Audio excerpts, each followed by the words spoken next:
We need to be uncomfortable about the system to change it, and the youth are bringing the climate crisis to attention precisely to channel action out of uneasiness. Hello, listeners, and welcome back to a brand new season of Truth, Courage, and Solutions Climate Change and Health podcast. I'm Parker, and I'm here with my co-host Maya. We are Masters of Nursing students at Viterbo University, and in this inaugural episode of Season 2, we will be interviewing Lewis Kuhlman, environmental planner for the City of La Crosse, who helped author and create the La Crosse Climate Action Plan, which will be the focus of the 4 episodes in Season 2. The La Crosse Climate Action Plan is committed to policies that reduce greenhouse gas emissions, accelerate the clean energy transition, and create a climate-resilient community. This plan charts a path towards a 50% reduction in our greenhouse gas emission by 2030 and carbon neutrality citywide by 2050. This initial episode will occur in 2 parts. The first part introduces the La Crosse Climate Action Plan and discusses transportation related to electric vehicles. The second part will focus on walking, biking, and busing around the city. So, Lewis, I want to thank you for taking the time to be with us today. It's a pleasure to meet you and have you on this podcast. Do you mind giving a brief introduction and discussing what the La Crosse Climate Action Plan means to you? Sure. So my name is Lewis Kuhlman. I'm the Environmental and Sustainability Planner for the City of La Crosse. I worked for the city for 11 years. My current title I got in 2017, so like the last 6 or so years. Most recently, I've led the city through the climate action planning process and got that plan adopted in January of 2023. So it's very exciting. The city created a strategic plan for sustainability with the county in 2009. So we typically try to update our plans every 10 years.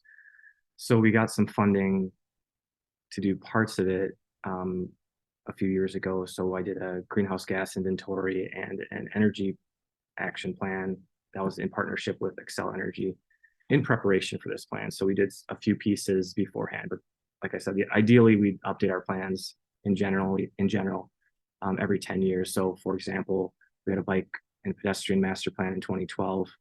We're updating it now, not 10 years later, but I mean, that's how it goes sometimes. But yeah, I don't know. Maybe I'll try to answer. I can talk more about it as we keep going. Yeah, in the context of the question. Okay. I guess a big thing is, as a cohort, when we looked at the climate action plan, there were 9 subsections, and they kind of all talked about this project. And for the podcast, we decided to focus on 4 specifically, those being transportation and mobility, waste management, food and agriculture, and health and safety. So for the purpose of today's video, we're really just going to narrow in on transportation and mobility. Mm-hmm. So in the sense of that topic, do you mind expanding on transportation and mobility? Good. That's a broad question. It is. I would say, it takes energy to get anywhere. The more spread out, the more energy you need, and our patience is lacking. So if it takes, like, say, a day to walk somewhere, you'd probably rather drive. So the idea around transportation is like we're using a lot of. Let's see. I'll pause. I wish I had the data right in front of me. I'd say like some of it actually. I think in our plan it says, okay, there we go. Yeah, about 34.4% of our community-wide greenhouse gas emissions come from transportation. So that's a pretty significant chunk. And that's mostly through the burning of gasoline and diesel. So, and most of that is people driving alone in their cars or SUVs or trucks.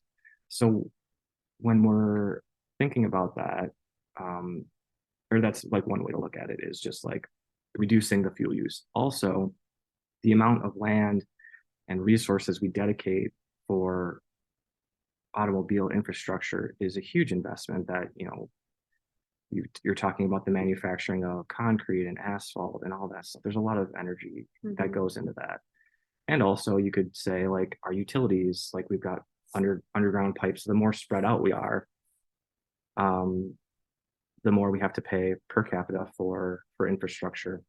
And that has to do with automobiles. For the purpose of today's episode, we're just going to really focus on electric vehicles, biking, and the bus system in La Crosse specifically. Great. So first being electric vehicles, and in the climate action plan, it said as of 2020, La Crosse County had only 77 vehicles registered, but the hope is to increase the electronic vehicles utilization by 20% by 2023. It's a pretty ambitious goal. Yeah. Especially when you think like 20%. I think the base number for that was like there's like 55,000 cars in the county.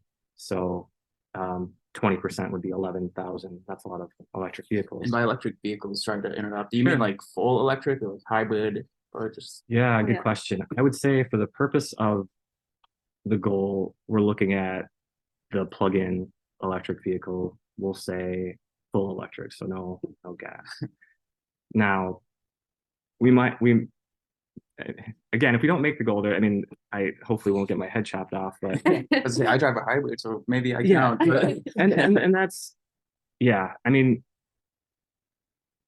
that could be, hybrid vehicles are going to be an important bridge to towards electric vehicle adoption. I think looking at your questions, there are a lot of difficult things that we have to plan for and think about. So now looking at some of the data for electric vehicle adoption, it's 77 doesn't sound like a lot, but the rate of adoption is a very steep increase, the rate of adoption, and also the rate of like auto manufacturers making electric vehicles. So it's possible. It's we're behind other communities, other larger communities in electric vehicle adoption, of course, but that's sort of to be expected. But hopefully we can ramp up. And one of the things that we need to make sure that we're doing is electric vehicles require a completely different support infrastructure than gasoline powered vehicles.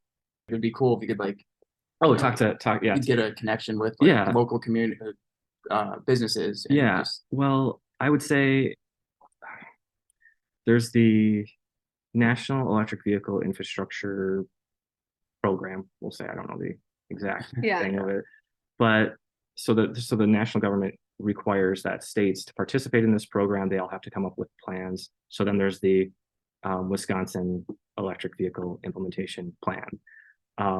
So the main focus of that plan is to have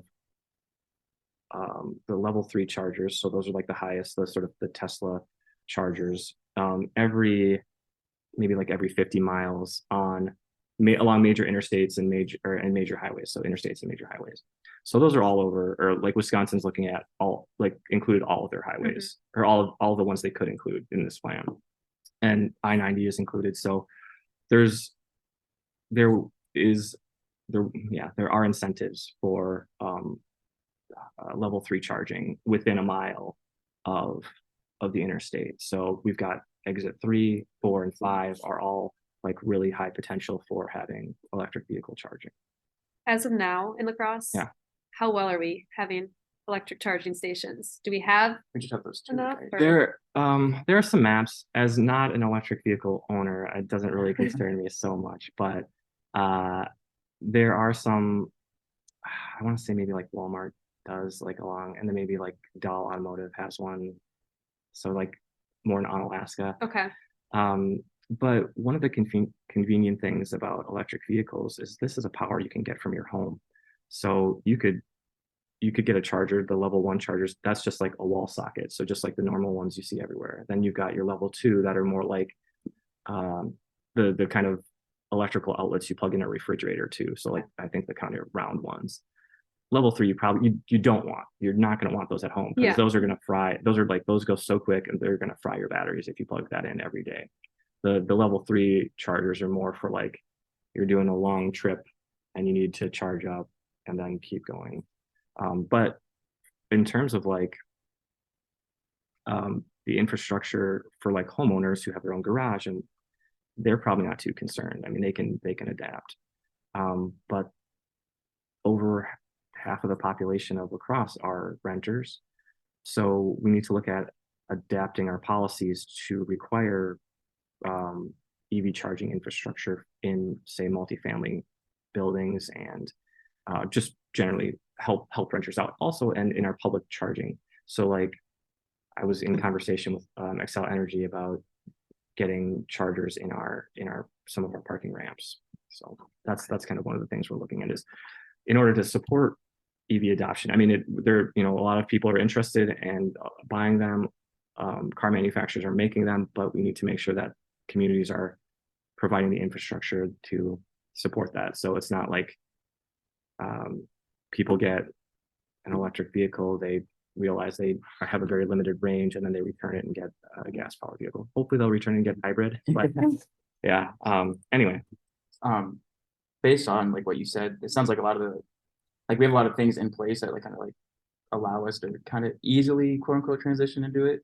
Because you said like the car manufacturers are making more, like people are wanting them more. It just sounds like there's some kind of lag somewhere. It's just, I think as people see them more in their community, they're like, well, if this person can have, you know, a Tesla or a Mustang Mach-E or a Ford Lightning or whatever, then so can I. So yeah, I think getting more visibility, there's a lot of commercials for electric vehicles, but it's just like the marketing, feeling comfortable. I think sometimes people overestimate like what they'll need for range. I mean, if you're only driving a few miles every day and you're plugging in your car every night, you're probably not going to be too bad. But like if you're making a cross country trip, then there's, I don't know, you might want to do something else. I would argue in that case, then like it's like when you move, you get a moving van, right? You rent a moving van. If you're concerned, if you want to get an electric vehicle, but you also want to take a cross country trip and you're concerned that you're not going to make it, just rent a different vehicle. I mean, you don't need a moving van. You don't need to own a moving van for the few times that you move. You rent it for when you need it. So if you think you can handle an EV for most, like 80% of the time, then that might be something worth investing in. And then you can rent a vehicle for when you don't. And La Crosse City like isn't that big, so like an EV vehicle would be like perfectly fine for like anybody, in my opinion. I agree. Yeah, hopefully. And sorry, one more question about that. You mentioned like with these like level 1, 2, and 3 chargers, like does La Crosse have their current like energy infrastructure to like support that much energy usage, or would we have to like develop, like I'm not a physicist, so I don't know, like it's a lot. No, it's a lot to consider. I think with chargers, I mean, ideally we'd work with the electric utility to like make them smart chargers. So basically when energy use overall is low, that's probably the best time to charge. So at night. So like if you plug in a car during the day, you could basically say, well, I'll just wait to actually send a current to it. So like you're not overloading the grid. So there's ways to, like with smart chargers, to kind of figure out when to charge it. So it's about timing, I think. But yeah, there could be, you know, more need for transmission lines, which I know aren't very popular. Hopefully we can get more local adoption of renewable energy, so we don't need that. But I would say, yeah, I'll let you ask more questions. I have more to say, but that's okay. Talk as much as you want. Yeah, I would say the only thing that I think of when it comes to electric vehicles, being a college student, not having a lot of money, the cost. Yeah, and that's a valid concern. I think, you know, there hasn't been a lot of electric vehicles around, so there's not a big used electric vehicle market. I mean, you can probably find a Nissan Leaf if that's what you're interested in. But, you know, with electric SUVs and electric trucks and that kind of stuff, you might have to wait a little while until the market goes down. One of the things I was excited about is that the city leases vehicles and has a few like Chevy Equinoxes. I saw an advertisement for electric Chevy Equinox for $30,000, and for a vehicle, that doesn't seem, like for a new vehicle, I should say, that doesn't seem like that much. I'm not going to spend that much money on a vehicle. I'd wait until there's a bigger used market. So yeah, I think they're coming down in price, and then also as more and more come onto the used market, they'll be more affordable for college students. Yes. Yeah. And I think like the Build Back Better thing, like I think there's like IRA incentives. For, yeah. Like if you get a tax break, if you have one, I think. So that would probably like incentivize people to get electric vehicles, in my view at least.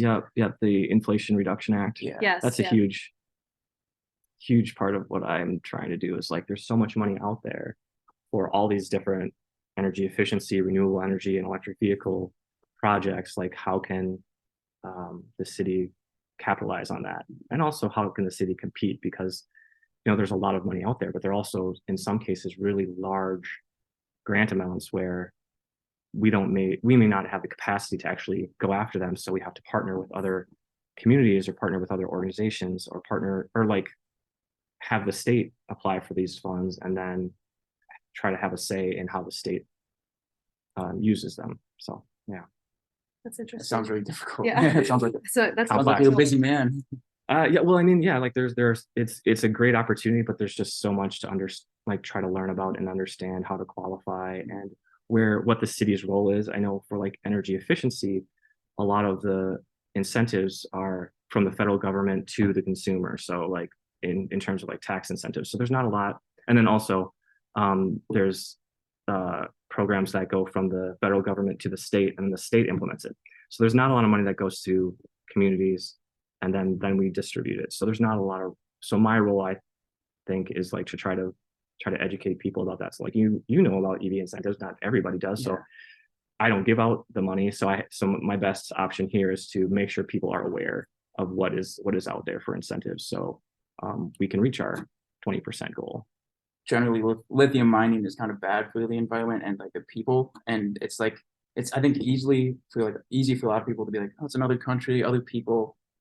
No, I don't worry about that. Like, is it worth the trade-off to you or just for the environment to get the lithium and make electric vehicles? Yeah, no, that's a really good question. And you could probably have a whole episode just talking about the ethical dilemma of like, well, we've already displaced people and taken advantage of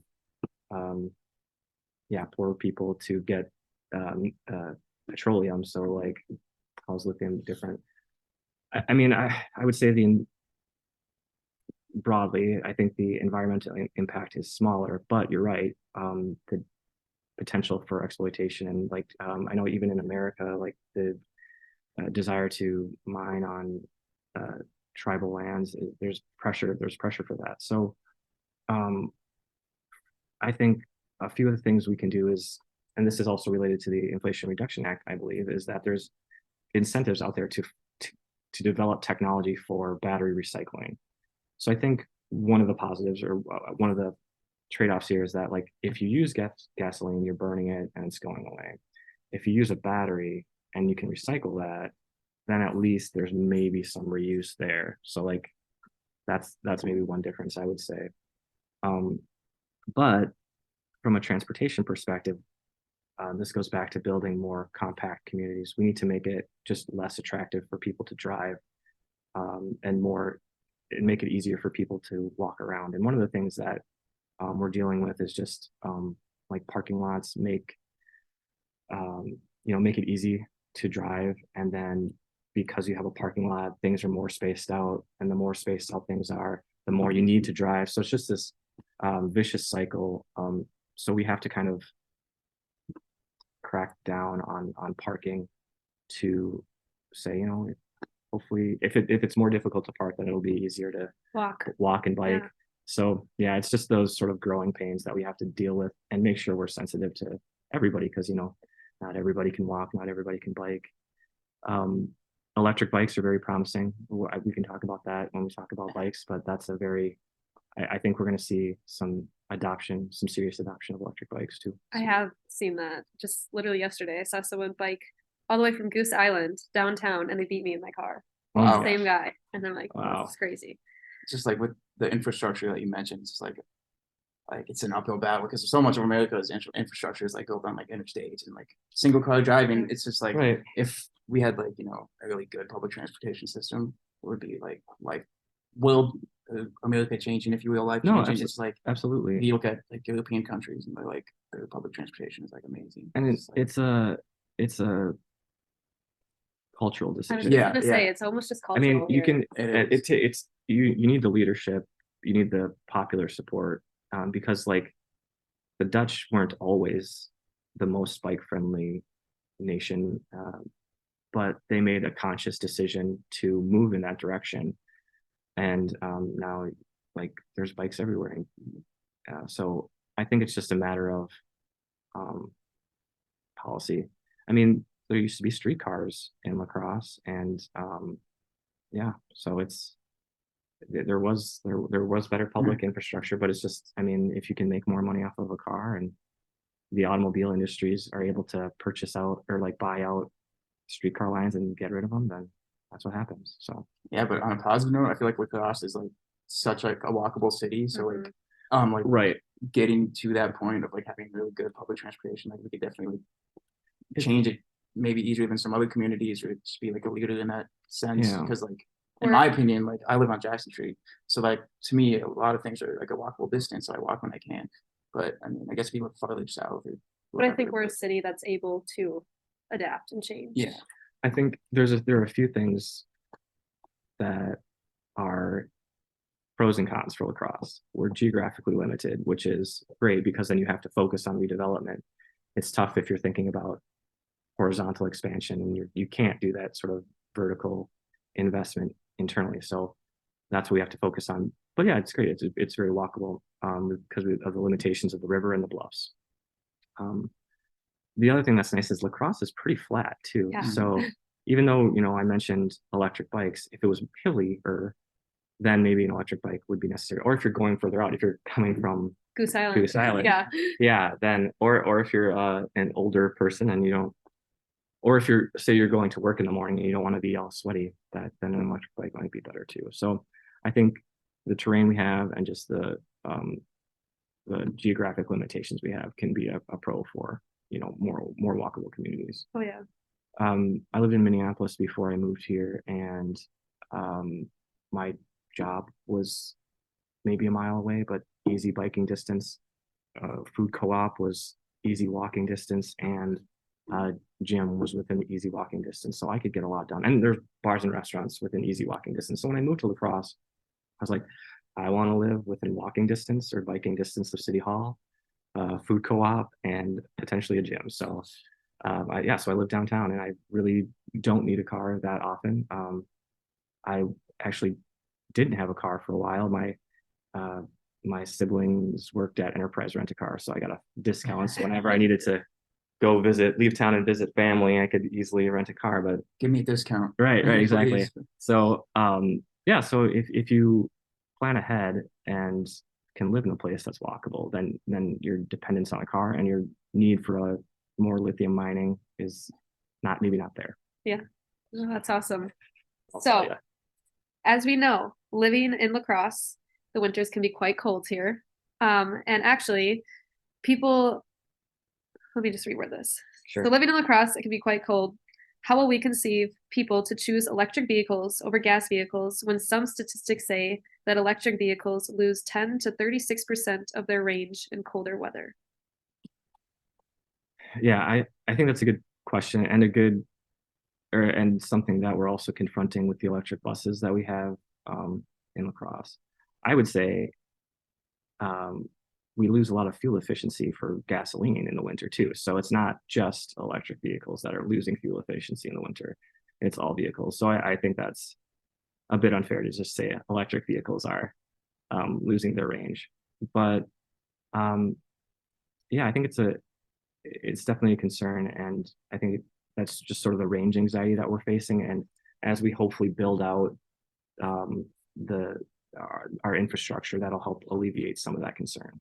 I already mentioned like the sort of compact community, but that lends itself to biking and walking. Mm-hmm. So that's important. It's a good transition. And then I also mentioned battery recycling. I think are probably the biggest things that we need to be concerned about. And then just the range anxiety, making sure that people feel like they know where their next fill up is going to be. That they're not going to run out of energy. The sort of gas station convenience store model is going to need to change, because even with a level 3 charger, it takes about 30 minutes to fill up. So you're going to still need to probably hang out and do something. Now, you'd probably want something to do. Like it would be cool. Like, for example, I mentioned earlier, having these level 3 chargers within a mile of the interstate, like the Eagle Watch site could be a cool potential site for electric vehicle chargers. But in the winter and you're charging, I don't think you may not just want to sit in your car for 30 minutes. But if you look across the street, there's a coffee shop. So I think with coffee shops that cater towards like the sort of drive-through traffic, if they really wanted to, you know, outcompete convenience stores, if they just had EV chargers at like drive-through coffee shops, I think they could that could be a big impact. Oh yeah. I would say though that like convenience stores don't make their money off of gasoline; they make their money off people going into the store and buying the stuff, and that's where a lot of the jobs are, is making the baked goods and all that stuff. It is, yeah. So they're gonna have to change their business model, and I think that they should. I mean, I don't talk to them, or I don't have a direct line of communication with our convenience stores, but I'm sure they'll be able to adapt, and but it's just whether they can do it fast enough, or if someone can outcompete them by saying like, we've already got a place that people are willing to like hang out for 30 minutes or more. So yeah. Yeah, no, that's super That's a good point, because like if it was me like sitting for 30 minutes, I would definitely be tempted to like go in and like get something, just and then stimulate the economy anyways, you know. Yeah. Plus they might charge you for the time it takes to fill up, to charge your vehicle, quote unquote fill up. Yeah. And that's a whole other interesting aspect. Like for public charging stations, like we can't charge per kilowatt or whatever, we have to charge per time by the time, because of regulations with the Public Service Commission. So as that changes, we can maybe look at like how the charging is going. But yeah, if you look at like say the lighting and the ambiance of a gas station, it's very bright lights and you know, tile floors and all that stuff. Whereas if you go into like a coffee shop, it's more like relaxed and comfortable. welcoming. You could hang out. So yeah, we love coffee shops. So Yeah. yeah, no, that'd be a good business investment in the next few years, probably. It's exciting to see like how we will adapt. I think it'd be cool to see. Hopefully, like you said, it's quick enough for everybody involved. Right. Yeah. That's the end of our first half. I was interested to learn that while electric vehicles might be an improvement over gas and oil, creating easier access for walking and biking into the city would be more environmentally friendly. On our next episode, we will continue our conversation with Lewis on transportation with a focus on bikes and buses in the La Crosse area. We'll see you soon for part 2.